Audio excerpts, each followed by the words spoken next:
aquí hay una mordaza que le quisieron poner a estos vínculos o a este proceso, y es la cantidad de testigos, o no la cantidad, sino los testigos, porque así hubiera sido solo uno, es de preocuparse, que fueron asesinados en medio de este proceso o que están muertos en medio de este proceso. El primero, Carlos Enrique Areiza Arango, ex paramilitar, testigo en el caso de falsos testigos contra Cepeda y en investigaciones de parapolítica, incluyendo al exgobernador Luis Alfredo Ramos, aliado de Álvaro Uribe. Confesó haber dado falso testimonio bajo presión.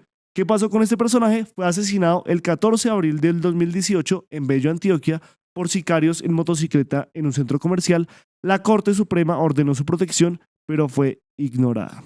Vamos también con el señor Francisco Villalba Hernández, ex paramilitar del Bloque Metro, implicado en la masacre del Aro de 1997, donde murieron 17 personas durante la gobernación de Uribe en Antioquia. Asesinado en 2007 en circunstancias violentas que no se han podido determinar con exactitud cómo fueron esas circunstancias, pero que también era testigo contra Uribe en este proceso por los vínculos paramilitares y que hizo precisamente parte de ese grupo que se le adjudica al expresidente Uribe. Ahora Ahí, hablamos de... ese señor Villalba, a mí lo que más curiosidad me da es realmente las denuncias que él hizo si eran ciertas, en el punto de que él tenía una foto en donde supuestamente estaba con el expresidente Uribe, en ese entonces gobernador, y que le habían dado una medalla por haber realizado la masacre de la cual usted denuncia. A mí, por ejemplo, si esa información llega a salir, que dudo que vaya a aparecer por estos años o en los siguientes, dejaría muy en claro lo que serían esos vínculos de el paramilitarismo en Antioquia y la gobernación de este personaje. Seguimos con José Orlando Moncada Zapata, alias Tasmania, paramilitar implicado en la falsificación de documentos y cartas para desacreditar las investigaciones contra Uribe como la parapolítica. Asesinado en 2007, poco después de retractarse en una carta falsa que beneficiaba a Uribe, liberado en la prisión 23 días antes de su muerte. Recordemos que este señor también fue vinculado a ese complot que le querían hacer al entonces auxiliar de la Corte Suprema de Justicia, al señor Iván Velázquez, exministro de Defensa del gobierno Petro, con pues esa presunta ayuda o ese soborno que estaría recibiendo para exculpar a paramilitares de sus responsabilidades en diferentes masacres, vinculado a intentos de manipulación de pruebas en el caso. Su retractación lo convirtió en un testigo en contra. Ahora vamos con uno que fue hace poco, que se conoció, bueno, que fue asesinado, el señor alias Castañeda, de apellido Muñoz. El ex paramilitar, testigo polémico en el juicio por soborno a testigos, negó vínculos directos con Uribe, pero su testimonio fue controvertido por diferentes pruebas y otros testimonios durante ese proceso. Falleció el 15 de julio de 2025, poco antes del fallo inicial de la condena. En julio de 2025, recordemos que fue ese fallo de Sandra Heredia.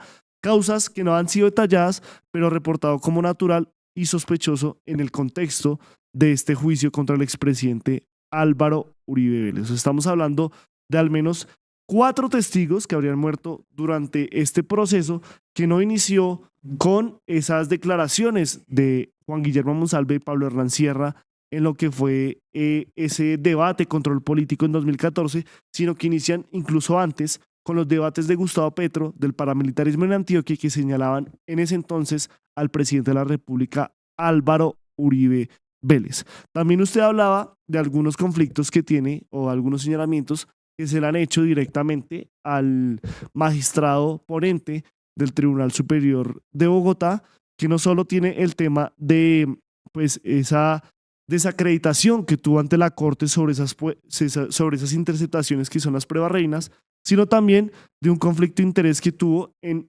hechos anteriores. Por ejemplo, Merchan fue un juez de control de garantías en un proceso contra su concuñado, el exmagistrado Alcibiades Vargas Bautista, condenado en marzo de 2025 a 10 años de prisión por cohecho y prevaricato.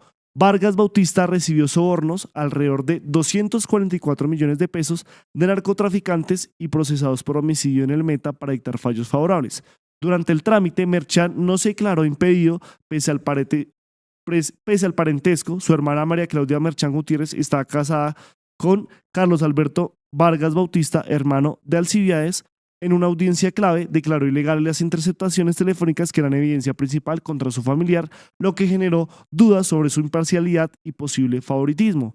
Aunque no fue investigado penalmente, el caso ha sido calificado como un conflicto ético por analistas y medios erosionando la confianza en su criterio judicial. Este episodio resurgió en octubre de 2025 tras su rol en el caso Uribe, con columnas críticas como la de Cecilia Orozco en El Espectador, que lo describe como parte de un entorno de corrupción judicial. Y por supuesto, pasamos al tema del juicio Uribe. Como ponente de la sala de la decisión penal número 19, Merchan lideró la sentencia que absolvió a Álvaro Uribe el 21 de octubre de 2025, declarando ilegales interceptaciones telefónicas de 2018 consideradas válidas por 2 salas de la Corte Suprema de Justicia. Críticos han argumentado que esto viola precedentes de mayor jerarquía y sugiere un sesgo político, especialmente porque Merchan avaló previamente en 2022 la legalidad de esas mismas pruebas en etapas iniciales del proceso. Sectores opositores al uribismo lo acusan de contradecir a la Corte Suprema para favorecer al expresidente, lo que ha generado denuncias de parcialidad y demandas de inhabilidad. El presidente Gustavo Petro incluso lo criticó públicamente a través de su cuenta en X, alegando que el fallo ignora evidencias de sobornos. Además, su entorno familiar pues se relaciona indirectamente con el caso Uribe, ya que alias Cesarín, mencionado en este proceso, fue beneficiario por el concuñado de Merchan. O sea, estamos hablando de una tormenta perfecta, de muchos cuestionamientos y también una central discusión, que es si estas interceptaciones Álvaro Uribe Vélez, que en un principio no eran para él, pero que detectaron un valor, un actuar criminal, si eran legales o no. Aquí otra cosa bastante importante que hay que señalar es, el expresidente ha sido reiterativo.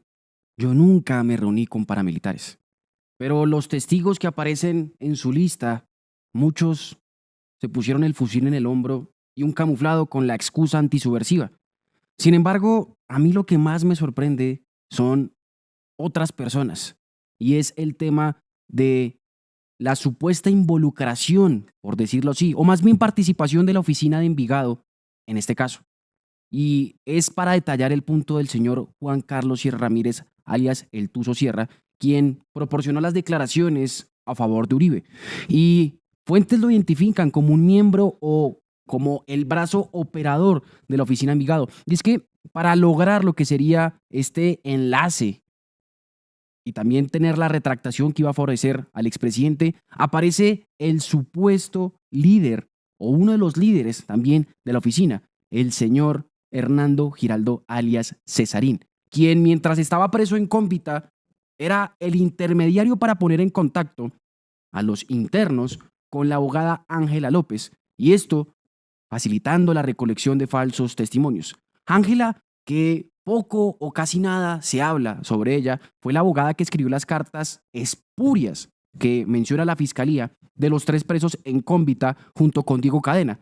También es la apoderada de alias Cesarín y lo llama mi Cesarín en algunas de sus comunicaciones. Esto es bastante complicado porque igual uno logra entender cómo funciona ahora la estructura político/criminal en estos juicios. El enemigo de mi enemigo es mi amigo. En este caso será así, o más bien habrán beneficios por parte de estos 2 actores, tanto de la oficina como de la defensa del expresidente Álvaro Uribe Vélez, porque también en medio de este juicio se escuchaba a los abogados del expresidente tener contacto con estas personas. Y uno dice, ¿qué es lo que está sucediendo aquí?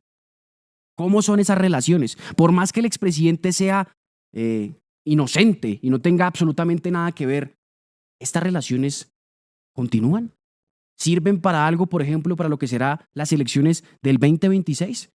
¿Fungirá otro apartado o operarán de otra manera también estas relaciones que se tienen? Son las preguntas que también hay que resolver porque, vuelvo y repito, aunque el presidente Uribe Vélez en ese entonces y también hoy siendo